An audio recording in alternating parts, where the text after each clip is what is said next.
అందరికీ నమస్తే అండి. మొన్న మాలయ పక్షాలు వచ్చినాయి కదా! అప్పుడు మా తమ్ముళ్ళకి, మా నాయనమ్మకి, తాతయ్యకి ఇట్లా పెట్టుకున్నారనమాట. ఈ వీడియో ఎందుకు చేస్తున్నానో ఒకసారి చూడండి.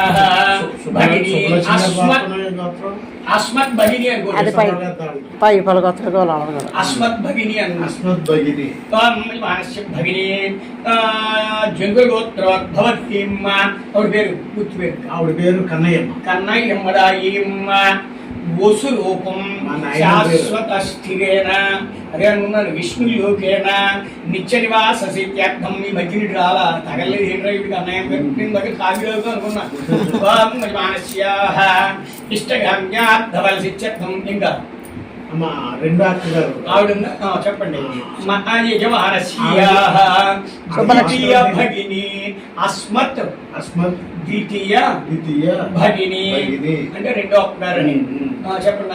వాళ్ళ గోత్రం ఐడియా లేదండి.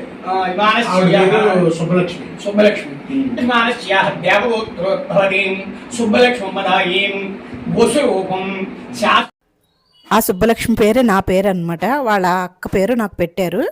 పంతులు గారు అన్ని వివరంగా కనుక్కొని అటు పుట్టింటి వాళ్ళ వైపు, అత్తింటి వాళ్ళ వైపు, తల్లిదండ్రులు అన్నీ మొత్తం అన్నీ A to Z ఒక్కొక్క పేరుకి ఒక్కొక్క మంత్రం కింద అట్లా ఉంటాయంటండి. అవన్నీ చెప్పి కూర్చోబెట్టి బాగా చేయించారు.